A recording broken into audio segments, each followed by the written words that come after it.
Hi, welcome back to my YouTube channel. Today I'm going to be cooking spaghetti bolognese. So I've got steak mince here, 1 red onion, 2 carrots chopped finely. I'm going to cook that with garlic but I'm going to use the granules, red wine, parmesan cheese, chopped tomatoes, beef stock, spaghetti and tomato puree.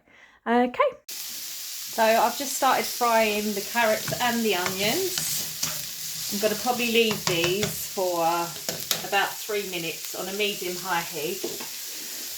I'm going to put quite a bit of garlic in there, but as it's powder, I'm going to probably just sprinkle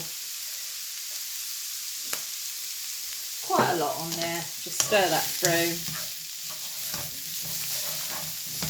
and then just let it caramelise a little bit. And then I'm going to add the steak mince, and then I'm going to let the steak mince brown off for a little bit. So I put in the steak mince, which is 400 grams, and it's been cooking for about 5 minutes on a medium-high heat. I'm now going to sprinkle over some beef stock cube.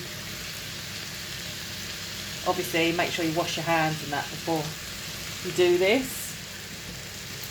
I'm just going to sprinkle over some Worcester sauce.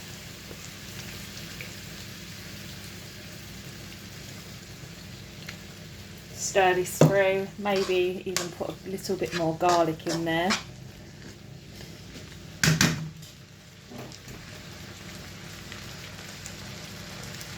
And I'm going to let it brown off. Oh, and obviously, almost forgot, can't forget that. Season with salt and pepper. So, I'm going to season with salt and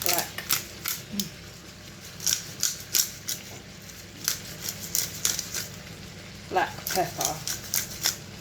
Alright, stir this all through. You can do this with celery, but I'm not a great fan of celery, so obviously it's up to how the Italians do it. The traditional way is to put some celery into it as well, but, well, I think it's the traditional way, it's the way I've done it. But yeah, it's not my favourite, to be honest. But yeah, I've let that cook. As you can see, it's starting to brown off. There's a couple of pink bits, but you know, it's just going to cook for a while. And now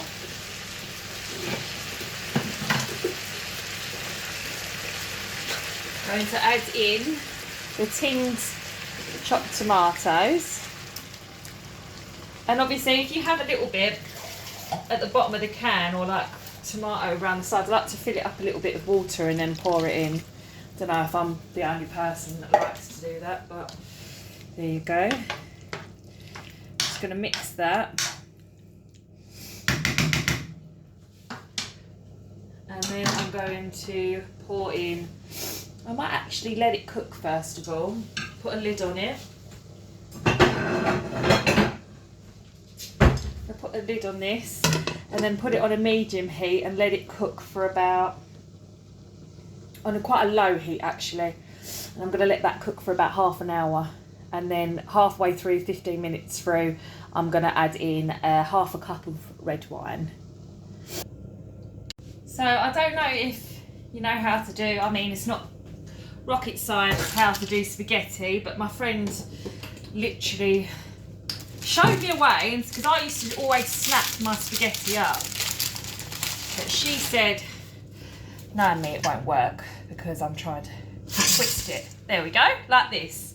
So you do this, you put a little bit of olive oil into the water just because it will stop the spaghetti from sticking, and then sprinkle a little bit of salt in there, and then I'll let that cook until I'd say about 20 minutes. It's been about, I'd say 10 minutes now. As you can see, it's starting to get a lovely colour. I'm going to use, this is a glass of red wine, I'm probably going to use just a little bit of it, so I don't know how much that is. I'd say less than a quarter of a glass of red wine. And then I'm going to squirt a little tiny bit of tomato puree in just to keep the flavour nice and tomatoey. I'll stir that through. And as you can see, it's starting to look a lovely rich colour. So I'm going to leave that now and I'm just going to really just keep checking. Probably I'd reckon it'd be done in another 15 minutes, but if it's not, I'll just keep it on for a little longer. But as you can see, the sauce is coming out a lovely colour and it will taste lovely. So I've now left this for 20 minutes. As you can see, it's lovely and thick. I did season with a bit more salt and pepper, and I added a little teaspoon of brown sugar 10 minutes into the 20 minutes. And I'm now going to serve. As you can see, so the pasta's been cooking and I've put that on full heat for about 10 minutes. And where I've spun the pasta, it's slowly starting to go down and cook, which is quite convenient because I used to always snap it and break it in half, but my friend told me to do it like this and it actually does taste better. So as you can see, this is starting to really thicken up and it just tastes lovely, but I'm going to actually let it simmer for a little while longer, maybe another 20 minutes. Just because I think the longer you leave it, the more the flavours come out and taste nice. And I also need the carrot to soften a little bit.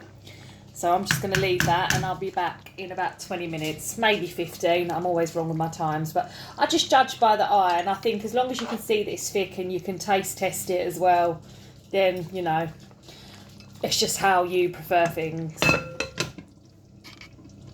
So I've now added this, obviously, put it all together, and I've had garlic bread and cheese flatbread. I just ripped it up. And it wouldn't be Italian without a little bit of Parmesan cheese, which I'm now going to flake over this. This will be for my son. He absolutely loves it. Oh, didn't mean for it to get clumpy like that, but you know what? It will still taste nice. Bon appetit. That is how it's made.